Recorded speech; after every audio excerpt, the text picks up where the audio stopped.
دیکھیں یہ جو نظام ہے یہ گزشتہ 70 سالوں سے مسلط کردہ ہے اور گزشتہ 70 سالوں پہ تجربہ کیا جا رہا ہے.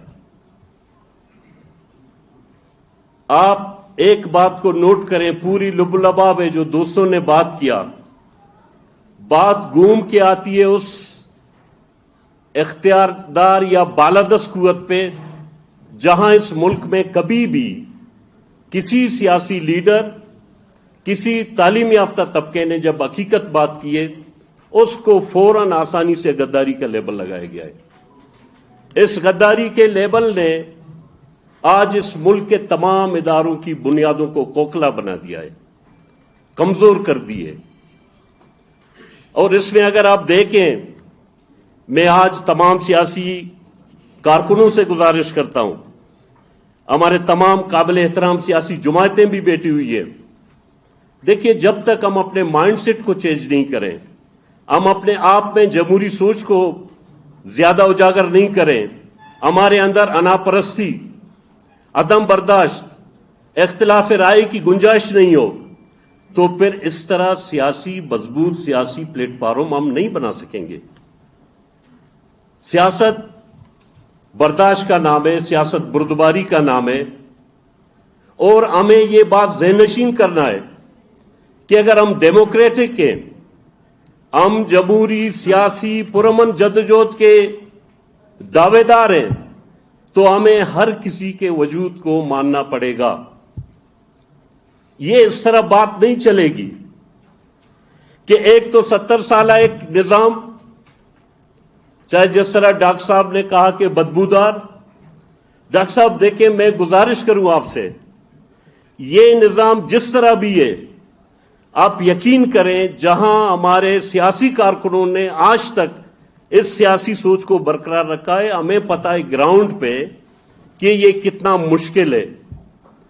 یہ ڈاکٹر صاحب جتنی بدبودار ہے، لیکن میں اس بات کے لیے سیاست کو نہیں چھوڑ سکتا ہوں کہ میرے محنت کش، میرے تعلیم یافتہ، میرے سفید پوش، میرے سیاسی اکابرین کا کوئی پھر قدر نہیں کرے گا. آپ اندازہ کریں آج ہم کس کے ساتھ مقابلہ کر رہے ہیں، آج کون میری آپ کی لیڈرشپ کو سنبھال رہا ہے. آج مصنوعی قیادت کے ذریعے آپ کے اس بات سے میں ایگریڈ ہوں کہ ہماری انٹلیکچوئل جینوسائیڈ ہو رہی ہے، کیا جا رہا ہے. ہم ایک وار زون میں ہیں. اس وار زون میں پھر مشرف دور کے بعد جو آگ لگائی گئی بلوچستان میں، آج وہ آگ سب کو جلا رہی ہے. میں آج آپ کو یہ بتاؤں کہ بلوچستان میں ہم پشتون بیلٹ ہو چاہے بلوچ بیلٹ ہو، ہم سر ان لوگوں کو فیس کر رہے ہیں جو ڈرگ مافیا کا کنگ ہے. ہم ان لوگوں کو دیکھ رہے ہیں جو بندوق بردار ہے، جو کارڈ ہولڈر ہے.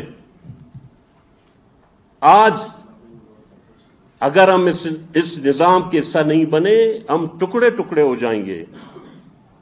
آج آپ کا نمائندہ جو راتوں رات مصنوعی پارٹیوں کے ذریعے، ٹپا ماری کے ذریعے لائے جاتے ہیں، آج کون ہے سوائے ایک دو پارٹیوں کے، سیاسی جماعتوں کے. آپ خود، میں یہ سوال کرتا ہوں اس ذمہ دار فورم پہ کہ کیا کاٹن پوش، بندوق بردار، آج جونیئر کلرک سے لے کر وہ بھی ملک ٹکری بنایا گیا ہے، اور جو منشیات کے اڈے چلاتا ہے وہ بھی ملک اور ٹکری بنا گیا ہے. آج بلوچستان میں اتنی کابلی گاڑیاں نہیں ہیں، اتنے سردار بنائے گئے سرکاری. یہ افسوسناک بات نہیں ہے ہمارے لیے. ہمیں جدوجہد کے ذریعے ایسے چیزوں کی بے خونی کرنا چاہیے.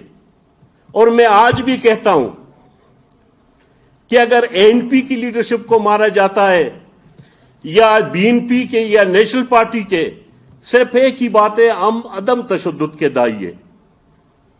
ہم قلم سے محبت کرتے ہیں، ہم ترقی پسند ہیں. تو لہذا آج اس نظام میں ڈاکٹر صاحب نہ آپ کو مایوس ہونا ہے نہ مجھے. ہم روزانہ اپنی جانیں گنوا رہے ہیں، ہم روزانہ اپنے بھائیوں کے لاشیں اٹھا رہے ہیں. ہمیں پتہ ہے آج میں واضح کروں اس ذمہ دار فورم کے تھرو کہ اگر اس ملک کے پارلیمانی جمہوری سیاسی نظام میں اگر یہ ٹپا ماری کا دندہ چلتا گیا تو میں آج سے یہ اعلان کرتا ہوں کہ ہم اس نظام پہ بلوچستان کے نوجوان کو قائل نہیں کر سکیں گے. جو ایک آج نفرت کی پہاڑ جیسی ایک نفرت ہے تو پھر کسی کے بس کی بات نہیں ہے کہ جو نوجوان سراپا احتجاج ہے وہ پرامن جدوجہد جمہوری اور پارلیمانی نظام پہ بھروسہ کرے. کیونکہ آج جس انداز میں سیاسی جمہوری قوتوں کو جماعتوں کو اصل اسٹیک ہولڈرز کو دیوار سے لگایا جا رہا ہے اس کی مثال نہیں ملتی ہے. تو کس طرح آپ مصنوعی قیادت یا مصنوعی لوگوں کے ذریعے اس ملک کے نظام کو ٹھیک کر سکو گے؟ آج میں بحیثیت ایک سیاسی طالب علم کے اور میں یہ سمجھتا ہوں ہمارے اکابرین میر گولبخش بیزنجو، سردار عطا اللہ مینگل صاحب، خان عبدالولی خان صاحب، باچا خان صاحب، جن لوگوں نے اپنی پوری زندگی جدوجہد میں گزاری، جیلوں میں گزاری، ان کو اقتدار کا لالچ نہیں تھا. ان کو صرف یہ لالچ تھی کہ ہم اس بنیاد کو رکھ رہے ہیں ہم لوگوں کو سیاسی تعلیم دیں. قطعی طور پر ان کے جدوجہد میں کوئی نفرت کی بات نہیں تھی. وہ ہر کسی کی وجود کو مانتے تھے. آج بھی وقت ہے کہ ہم اس بات پہ اتفاق ہو جائیں، متفق ہو جائیں کہ ہم اگر نفرت کریں گے تو ہمارے درمیان آج مختلف قسم کے لوگ پیدا کیے جائیں گے. اور آج مختلف ایسے لوگوں کو قیادت دی جا رہی ہے جہاں کوئی نہ سیاست کی ابجد کو جانتا ہے نہ اے بی سی کو. میں یہ سمجھتا ہوں سر، لطیف لالہ جیسے ہستی اور میر عاصل بیزنجو جیسے توانا آواز اور ان کی جو جدوجہد ہے اس کو ہم اس وقت برقرار رکھ سکیں گے ہم تمام مظلوم محکوم طبقات کی توانا آواز بنے. اور ہمیں بننا پڑے گا. ہمیں اپنے تعلیم یافتہ کو مایوسی سے بچانا پڑے گا. ہمیں اپنے نوجوان کو بے راروی سے بچانا پڑے گا.